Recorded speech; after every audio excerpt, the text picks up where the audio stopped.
At an elevation of 8,375 feet, Bodie is located in what is called the high desert, where the summers are hot and the winters are harsh. This area gets so much snow, in fact, that during the winter months, the only way in is by skis, snowmobiles, or snowshoes. Bodie was first founded by a man called W.S. Bodie, but he never got to experience the boom of the town as he died on a supply run during a blizzard in November 1859. But the glory days of Bodie were from 1879 to 1882. When heading into the town of Bodie, the first 10 miles are paved, and the last 3 are a rough, washboarded mess, and it's a slow go for sure. But what makes it well worth it is when you come up over the hill and around the bend, you get your first glimpse of this amazing historical town. As you come to the entrance to the park, there is a ranger station where you will pay an $8 fee plus an additional $3 for a self-guided brochure if that's what you want. And I highly recommend getting the brochure. Good morning. Welcome to Bodie. Thank you. Want to know? Just one. Do you guys have brochures? We do. So we have a $3 self-guided walking tour booklet. Okay. And we have a free just map and little information. I'll take both. Okay, what is it? Okay, thank you.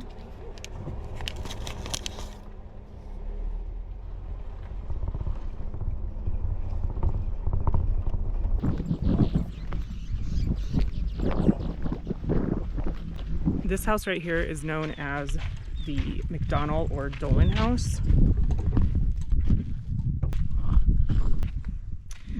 And Donald and his son Frank McDonald are listed as minors on the 1920 census. And Donald's wife was actually one of the town's post mistresses, who was the daughter of Sheriff James Dolan, who actually was killed during a shootout near Mono Lake. I'm gonna do my best to get footage on the inside, but the windows have a glare on them, so it's gonna be kind of tough. This right here is actually a Methodist church, and if I remember, doors are open and you can go right up there. It was built in 1882 and is the only church still standing in Bodie.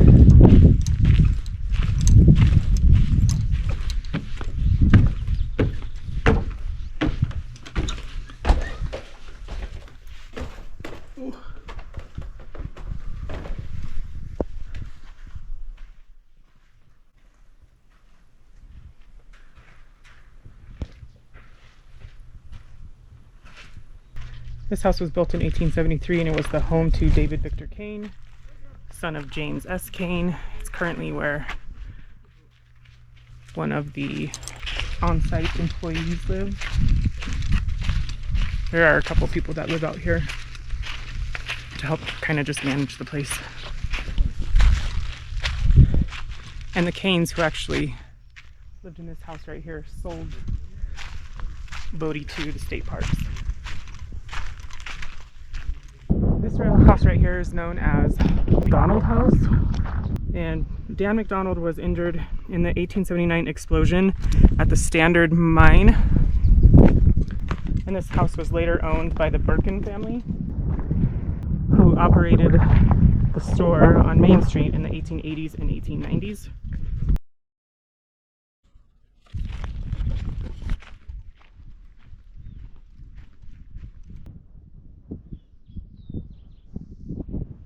This is the Stewart Kirkwood house.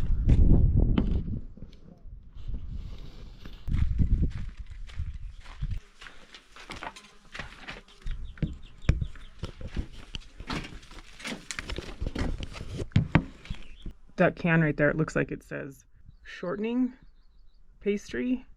Oh, that calendar, 1932. Look at the siding. Oh, that's cool.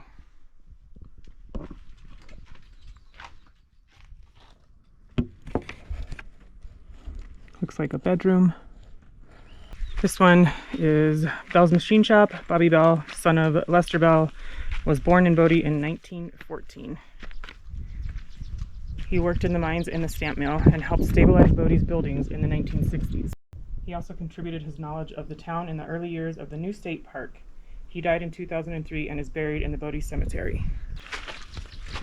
And then, I'm not sure what this was. There's some coffee over there, trash. This is the Reddy House.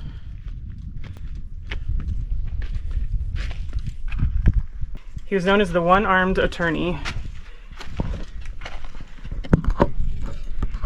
And he was known for defending the miners and laborers of the Eastern Sierra. His Irish brogue complemented his courtroom arguments. He lived in this house with his wife, Emily, and maintained offices in both Bodie and San Francisco. A 40-hour commute by stagecoach.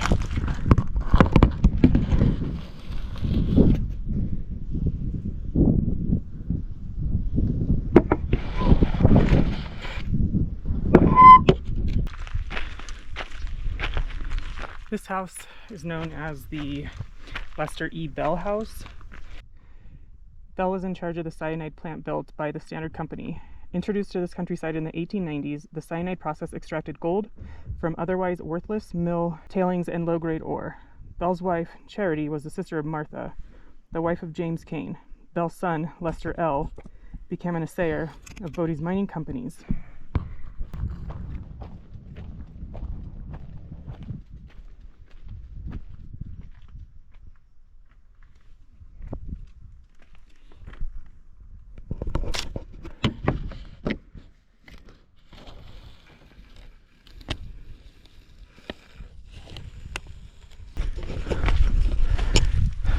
That's kind of odd.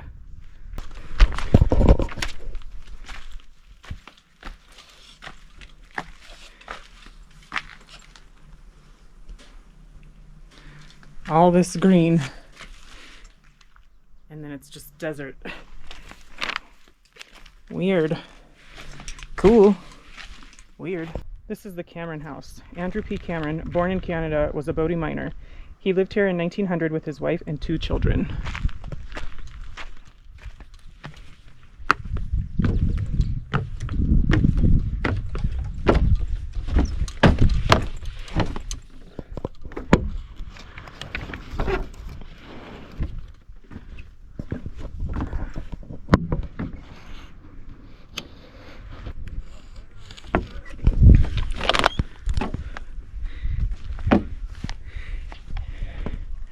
Imagine sitting out here on your porch in your rocking chair, overlooking the entire town. That up there is, I think, the Standard Mill. This is the Donnelly House. Charlie Donnelly and his wife, Ann Paddington, an English artist, lived here originally. In the early 1900s, Emil Bilbao and his wife, Dolly, daughter of James and Martha Kane, lived in this house, which still has hops growing in front of it. Okay, so that's what that is. So this bush here and the one over there in between those 2 houses is actually hops. He was the last superintendent of the Bodie Railway. That's really cool that those hops are still there.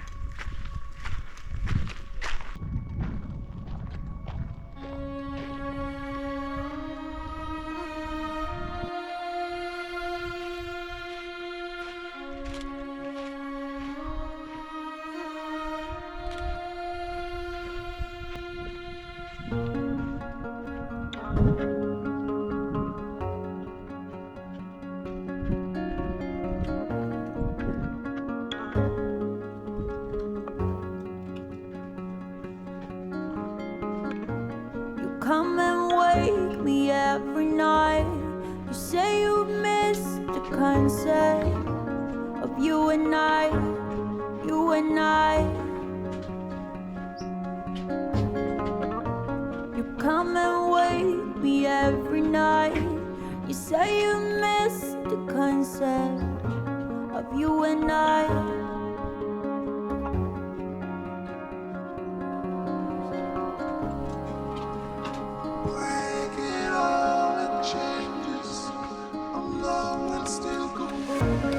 Catch my head in the earthquake, collect my spine when my disc breaks, when my disc breaks. Catch my lungs, give me air, give me some peace, oh darling, please, oh darling, please. Breaking all the changes, our love will still go. Breaking to a million pieces. Love cannot be wrong. We'll live through the changes.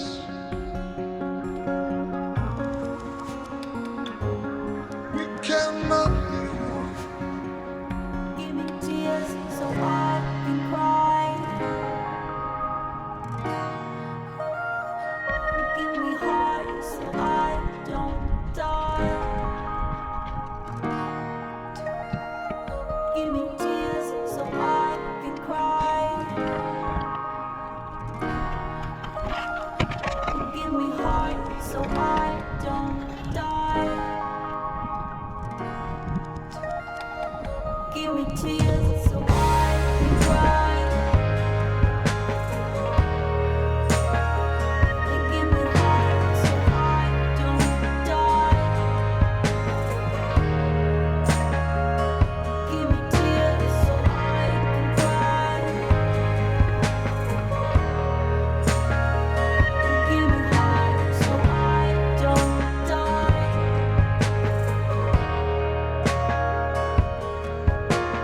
Let's be friends.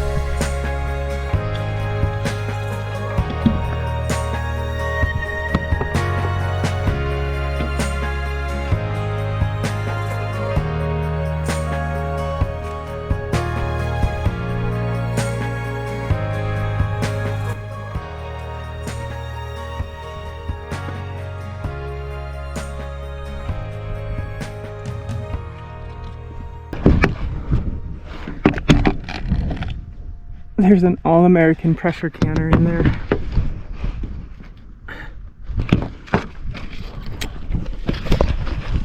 That's cool. Bet you it still works too.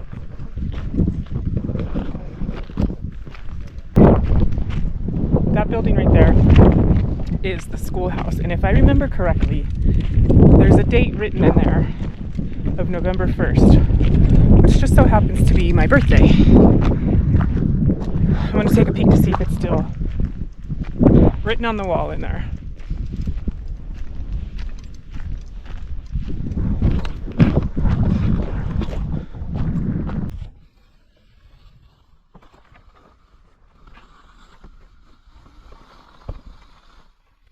Okay, maybe it wasn't November 1st, so it's October 1st. For some reason I thought it was November 1st.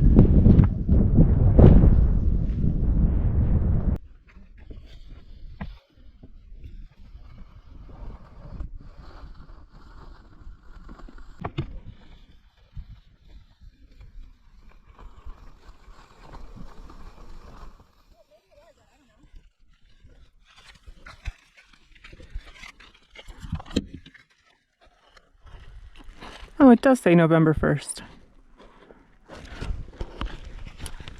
I thought so. Today is November 1st. I knew it said November 1st. I guess the math is incorrect as well. Because 6 minus 3 is not 2. That over there is the Standard Mill. And you can take tours of that building during the summertime. That's what all those people over there were doing. They were just coming back from a tour.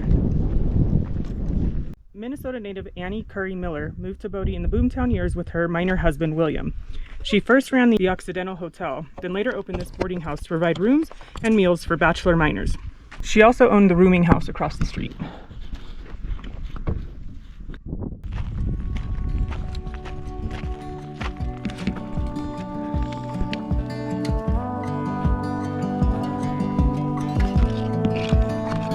I saw the ending before the movie was done. got thick skin because I've been burned before. I got baggage that you don't know of. Learn the hard way not to trust anyone. I'm not letting anyone get too close. I'm a wild one, I'm alright, love on my own.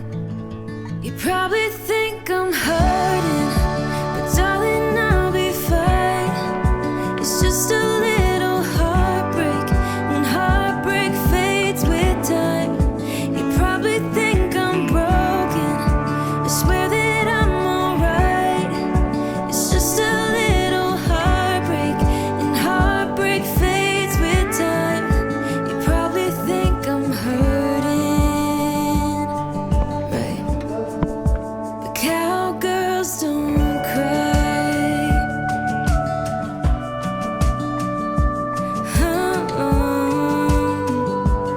Ooh. I saw the red flags before giving you a chance. I said no, I turned you down before we even got to dance. I have demons that I don't really show. Learn the hard way not to trust anyone. I'm not letting anyone get too close. I'm a wild one, I'm alright, love on my own. You probably think I'm hurting, but darling, I'll be fine. It's just a little heartbreak, and heartbreak fades with time. You probably think I'm broken, I swear that I'm alright. It's just a little heartbreak, and heartbreak fades with time. You probably think I'm hurting. Ooh, cowgirls don't cry.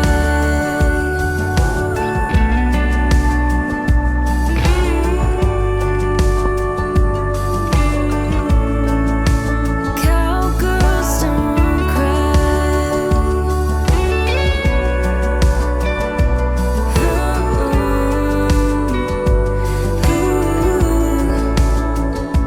I'm not letting anyone get too close. I'm a wild one, I'm alright, love on my own. You probably think I'm hurting, but darling, I'll be fine.